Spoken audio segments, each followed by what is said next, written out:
¿Cómo están? Bienvenidos a Última Mirada. Venimos todos los días jueves en el análisis internacional con Raúl Sor, actualizando lo que ha pasado en torno a básicamente la situación de Estados Unidos con el mundo, lo que Donald Trump ha impuesto en términos de sus castigos a diversos países, la respuesta que han habido en también varias naciones para enfrentar esta situación y cómo esto podría de alguna manera impactar en regiones y países bastante más lejos de Estados Unidos, como incluso Chile. Pero lo que es interesante para conversar, y hoy día lo haremos con Raúl, es que está empezando a verse situaciones donde ya no, la noticia no es Donald Trump aplicó aranceles a tal país, sino que es cuál es la medida que Donald Trump aplicó para la institucionalidad estadounidense. Y lo más importante, creo yo, en los últimos días, ha sido la reacción de las universidades castigadas con los retiros de fondos. Exacto. Bueno, hay claramente hay una corriente de pensamiento significativa en Estados Unidos que ve una deriva autoritaria por parte de Trump y que esta deriva se está planteando en una serie de niveles, pero uno en particular, los centros de pensamiento independientes, autónomos en Estados Unidos, que son las universidades, y Estados Unidos tiene una serie de universidades extraordinariamente prestigiosas a nivel mundial, y quizás la más importante, una de la cual tú fuiste alumno, la Universidad de Harvard, está ahora en la mira del presidente Trump y él le ha quitado fondos sobre texto o acusando a la universidad de haber permitido el desarrollo de políticas o de actividades antisemitas en manifestaciones de contenido de carácter antisemita en la universidad, cosa que la universidad niega, pero ese es un debate. Independientemente de eso, el presidente Trump ha amenazado con quitar, ya le ha quitado subsidio a la universidad y ahora la ha amenazado directamente con cancelarle ciertas exenciones tributarias y que podría perder hasta 2.200 millones de dólares por la pérdida de estos privilegios tributarios. De manera que este es un impacto muy fuerte contra la Universidad de Harvard, pero no solamente Harvard. Otra universidad muy prestigiosa, y estoy nombrando la más importante, es la de Columbia, en Nueva York, que también tuvo que renunciar su rectora en un momento y ha perdido subsidios. De manera que esto coloca a las universidades en una situación muy peligrosa. Y bueno, las universidades, siempre se ha dicho, y es una realidad, como centros de pensamiento independientes, autónomas del Estado, representan foco de incomodidad muchas veces para los gobiernos que ven en las universidades, núcleos de críticos y, bueno, de eso se trata la democracia finalmente, que existan estos espacios en los cuales se puede generar un pensamiento alternativo al oficialismo. Bueno, Trump ha demostrado tener, o está demostrando tener, una piel muy delgada, pero cuando digo Trump, en realidad no me estoy refiriendo solamente a Donald Trump, sino que esto estaba planteado con mucha claridad en el programa 2025 de la Fundación Heritage, que es una fundación ultraconservadora, que estaba planteando de que las universidades eran focos incómodos para el gobierno. Y ahora se está plasmando en una política de agresividad muy notoria contra las universidades. Sí. Hay una cosa que es básicamente una suerte de leitmotiv universitario, y eso vale para todas las universidades, que es el lugar, es en la última, llamémoslo así, en la última etapa de educación formal donde tú no solamente recibes instrucción muy importante y que te sirve para todo el resto de tu vida, sino que además te permite en el mundo académico eh, evaluar, cuestionar los que son las creencias obvias de toda la ciudadanía. De las universidades salen no solamente muchos premios Nobel porque están inventando cosas, sino que salen además de las universidades, salen un montón de figuras que son personas que han creado líneas de pensamiento o han empresas fantásticas que antes no existían porque cuestionaron el modelo o de alguna manera dijeron aquí falta algo. Y siempre se ha visto en las universidades, particularmente en Estados Unidos, como un crisol de discusión pública. Y desde ese punto de vista es inevitable que haya una serie de manifestaciones o movimientos, independientemente de que son, porque están, las universidades norteamericanas, estadounidenses, están construidas sobre la base de mirar, revisar, discutir y proponer.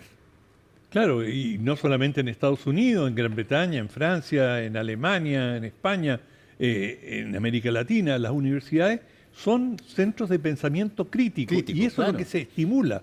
La gran virtud de las universidades es que pueden tener ese pensamiento crítico, que hay el espacio, el tiempo para pensar, cosa que quienes administran empresas están corriendo día a día en la administración. Bueno, las universidades se dan esa distancia y el tiempo para criticar, y cuando digo criticar no en un sentido negativo o peyorativo, sino que para considerar si las cosas se podrían hacer mejor, si hay un enfoque diferente que podría dar mejores resultados. Es decir, cuando uno dice la palabra crítico, tiende a asimilarla con una censura o un cuestionamiento. Pues sí, a veces hay cuestionamiento, pero muchas veces son pensamientos propositivos, que dicen, mira, está bien lo que estamos haciendo, pero se podría hacer tanto mejor. Y en ese sentido, las universidades requieren libertad, requieren autonomía. No lo pueden hacer como mandaderos de un gobierno determinado en un momento dado. De manera que lo que se está viviendo en Estados Unidos es alarmante y, como decía al comienzo, hay quienes ven aquí una deriva autoritaria que se está haciendo cada vez más manifiesta, pero no solo en el campo académico, universitario, sino que hay creciente inquietud por el cuestionamiento o el desacato al Poder Judicial. Y uno de los casos más emblemáticos es la deportación de un ciudadano salvadoreño que el gobierno del presidente Trump, alega que es miembro de la Mara Salvatrucha, el MS-13, y que este individuo tenía una conducta reprochable y por lo tanto ha sido deportado. Sus abogados y algunos testigos dicen que él nunca perteneció a esa Mara y que, aunque tenía algunos tatuajes, eran, digamos, tatuajes deportivos que no guardaban relación con la Mara, porque una de las características de las Maras es que se tatúan todo el cuerpo. De una manera especial. Exacto, pero que este no era el caso de este joven y, bueno, así ya fue deportado a El Salvador y en un guiño que hace Bukele dice, no, ya está en El Salvador, no lo pidan porque no lo vamos a devolver. Y también el gobierno estadounidense ha dicho, y si lo devolvieran, no lo vamos a aceptar. Él no puede volver a entrar a Estados Unidos. De manera que... Este caso, ¿por qué adquirió tanta relevancia? Porque el juez, federal, que vio el caso, dijo, aquí se ha cometido una injusticia, hay que traerlo de vuelta. Y hay un pedido judicial de que se le traiga a Estados Unidos y si hay que juzgarlo, se le juzgue como corresponde. Él era un residente. De manera que el caso se ha vuelto emblemático y ha generado una fricción importante entre el Poder Judicial y uno de los jueces ha dicho el gobierno está en desacato. Es decir, esa es la relevancia del caso. Pero es quizás el caso más importante. Pero hay una serie de fricciones y de desaveniencias entre el Poder Judicial o determinados jueces y medidas administrativas que ha adoptado el gobierno. Ahora, eso es interesante, que es una cosa que pasa mucho, no solamente en Estados Unidos, pasa en varios países que de repente un caso que pareciera ser uno de 1.000.000, genera en la cabeza de muchas personas a ver, esto es incorrecto, esto no está bien. Un solo caso. Que se torna emblemático. Se torna emblemático, se torna simbólico. Y eso ha pasado en montones de países democráticos cuando han habido determinadas... Con ciertos crímenes, por ejemplo, femicidio. Exacto. De pronto hay decenas de femicidios, pero hay un caso que de repente captura la imaginación de la gente y provoca una verdadera revuelta, ¿verdad? Así es. Bueno, y siguen las quejas por toda esta guerra arancelaria que hemos visto esta semana. Sobre todo han salido muchas informaciones de las reacciones de China, y yo creo que eso pinta para súper mal. Pinta para muy mal, y bueno, también entre los cuestionamientos crecientes a Trump, y esto importante que tú señales los aranceles, hay un malestar también en el mundo empresarial estadounidense. Hay mucha inversión de Estados Unidos en China y esto se va a ver afectado. Y China, como tú bien señalas, ha reaccionado duramente. Los chinos se prepararon para este momento, sabían que podía venir y han dicho, nosotros no vamos a pestañear. Digo la palabra pestañear porque en Estados Unidos hay who blinks first, o sea, ¿quién pestañea primero? Y con ello quieren decir quién cede, quién va a digamos, mostrar debilidad. Y los chinos han dicho, no vamos a pestañear. Bueno, Trump ha tenido unos pequeños pestañeos y lo vimos con la política zigzagueante en relación a los aranceles, que los sube, los baja, se los sube a China, se los retira a los demás, dice, bueno, se quedan con un 10% de base, 25%, no, bueno, quédense con 10, vamos a dar una pausa de 90 días y así sucesivamente. Ha sido una política muy errática en términos de aranceles. Pero con los aranceles también hay una queja del Congreso que dice, hay parlamentarios que dicen, momento, los aranceles tienen que pasar por el Congreso. Esto no lo puede hacer solamente, claro, no solo por decreto.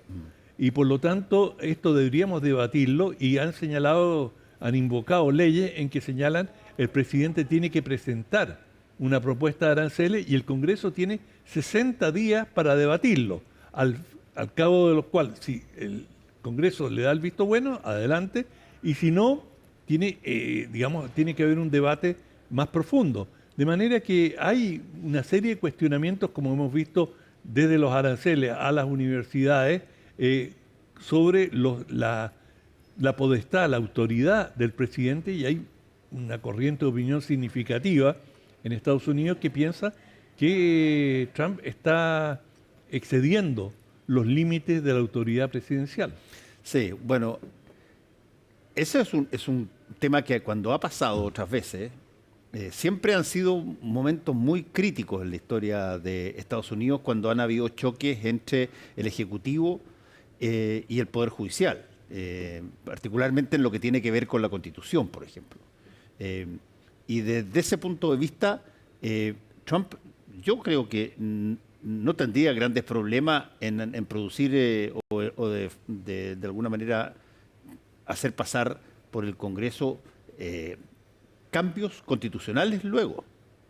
Claro, y el más importante, y de esto se ha hablado y lo ha planteado el propio Trump, y que ha causado escalofrío en Estados Unidos, ha sido la insinuación que él podría un tercer mandato.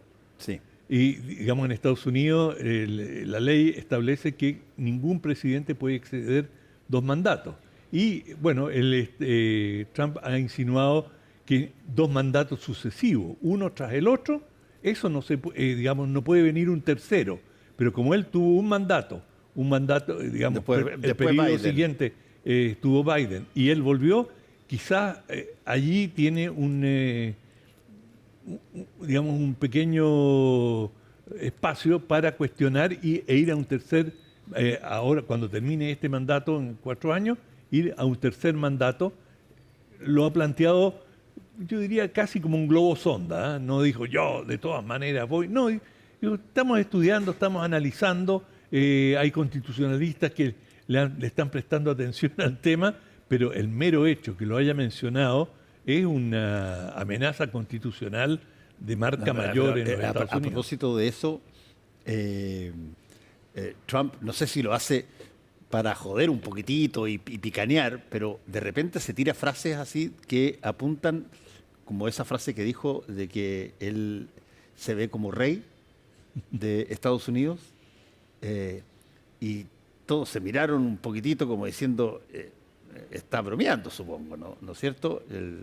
Sobre todo en un país que tiene una profunda cultura antimonárquica. Claro, antimonárquica, por supuesto, pero ese tipo de cosas y que cuando sale con la posibilidad de ir a un tercer periodo, que dijeron parece que no está hablando tan en broma. Y él dijo que no era broma. Sí. Porque mucha gente, él escuchó los comentarios, dijo, no es broma, lo estamos analizando. Claro, lo relativiza al decir, lo estamos analizando. No estoy diciendo que lo voy a hacer, pero está tanteando el agua, o sea, está tibia, ¿cuál es la recepción? ¿O está congelado, ni una posibilidad? Bueno, por si acaso, o sea, era una idea nomás. Sí, bueno, probablemente vamos a seguir conversando sobre los sucesos que derivan de probablemente una de las presidencias más, yo te diría, paradójicas que ha tenido Estados Unidos, no solamente porque... Está recién empezando. Claro, no solamente porque Donald Trump es una persona especial en ese sentido, comparado con muchos otros expresidentes de Estados Unidos, sino porque el cargo, el mando de presidente de Estados Unidos te delega una cantidad enorme de facultades que no solamente sirven dentro del territorio estadounidense, sino que sirven sobre todo para lo que se puede hacer en el extranjero. Absolutamente, el impacto que está teniendo Trump, especialmente con los aranceles, es decir, tiene a todo el mundo girando alrededor de Estados Unidos, digamos, con preocupación, incluido nuestro país, que también el cobre está en la mira, van a ver aranceles. Están evaluando eso. Sí. Claro, entonces todo el mundo, lo menos que se puede decir, hay nerviosismo, y en otros casos hay preparaciones sólidas, como el caso de China, que es el rival directo de Estados Unidos y que de momento es el que se lleva el premio de los aranceles con 125%. Bueno, vamos a ver qué tenemos como libro. Tenemos a un autor que hemos reseñado en otras oportunidades, dos autores que son realmente de lujo. El libro se llama Igualdad, ¿qué es y por qué importa? Los autores son este extraordinario economista, historiador francés, Thomas Piketty. Thomas Piketty es realmente un autor extraordinario y probablemente uno de los economistas más serios contemporáneos, y un estadounidense que fue profesor tuyo, Michael Sandel. Michael Sandel. De la Universidad de Harvard. Así es, que hablando que está pasando una serie de... Sí, viste, sí. Yo estoy con los colores de Harvard. Con mi ¿Eso es el color de Harvard? Sí. Bueno, un homenaje tácito. Bueno, este libro tiene una serie de capítulos muy interesantes. ¿Por qué debe preocuparnos la desigualdad? ¿El dinero debería importar menos? ¿Los límites morales de los mercados? ¿Globalización y populismo? ¿Meritocracia? En fin, toda una serie de temas. No voy a leer todo el índice, pero básicamente es un estudio, es una conversación entre estos dos personajes en que meditan sobre la desigualdad a lo largo de la historia y cómo se ha dado en distintos países. Por ejemplo, el tema de la desigualdad en China, el tema de la meritocracia. Por ejemplo, China históricamente era un país profundamente meritocrático. Es decir, para llegar a ser mandarín, que eran los grandes personajes de la administración pública, requerían de un examen. Y era un examen en el cual se podía presentar cualquier ciudadano. Naturalmente, un campesino iletrado no podía participar por su condición de iletrado, pero cualquiera que tenía los niveles de educación requeridos podía presentarse y se transformaba en miembro de la administración pública, y por lo tanto China tiene una tradición de meritocracia extraordinaria, que la conserva aún hoy, y eso lo hemos conversado en otra oportunidad, fue la gran diferencia entre la Unión Soviética, en que la adhesión ideológica era lo más importante y no el mérito. Y cuando digo mérito, por ejemplo, cuando hay que seleccionar al gerente de una empresa, bueno, ¿quién tiene una trayectoria? ¿Quién ha demostrado la capacidad? Y China tiene esa tradición, y justamente en esta conversación la analizan, y cuál es la importancia del dinero, dicho de otra manera, la cuna en que naciste, si naciste en una cuna de oro o en una caja de zapatos, en fin, todo esto va condicionando la vida. Y muy interesante, dicen, la deriva histórica, lo que nos muestra la historia es que la desigualdad va en disminución. Es decir, el mundo no necesariamente hay más igualdad, pero los pobres son cada vez menos pobres, es decir, la extrema pobreza ya afecta a un porcentaje cada vez menor de la humanidad. Los ricos son mucho más ricos, inmensamente millonarios, y concentran porcentajes elevadísimos de la riqueza, pero la desigualdad en términos relativos es cada vez menor. Y eso se expresa en servicios, digamos, la calidad de educación. Esto, por supuesto, mirado globalmente. Hay islas, situaciones específicas. Me pregunto si es que si una de las razones por las cuales eso pasa tiene que ver con el ingreso, pero brutal, tremendo y absolutamente planetario de las tecnologías digitales, que permitieron que tú pudieras no necesariamente estar en un lugar, sino que de donde tú quieras que estés, te puedes comunicar, puedes hablar, puedes aprender, puedes hacer un montón de cosas que antes básicamente se podía hacer si tenías los recursos y si es que te aceptaban en algún colegio. Eso es un factor, pero yo diría que un factor central, determinante del avance en la igualdad es la emancipación de las mujeres. Es decir, la incorporación de la mujer a la economía, a la educación, en condiciones de relativa igualdad, ha marcado un cambio, porque en definitiva son las madres las que tienen una gravitación sobre sus hijos, y todo esto tiene un impacto multiplicador en toda la sociedad. De manera que la incorporación y el mejoramiento de las condiciones de vida femenina son un factor determinante en la calidad de las sociedades. El libro entonces se llama Igualdad, Thomas Piketty y Michael Sandel. Extraordinario, muy entretenido, y una conversación entre dos gigantes del pensamiento. Muchas gracias, Raúl. Gracias a todos ustedes por su sintonía y nos encontramos el próximo lunes aquí en Última Mirada.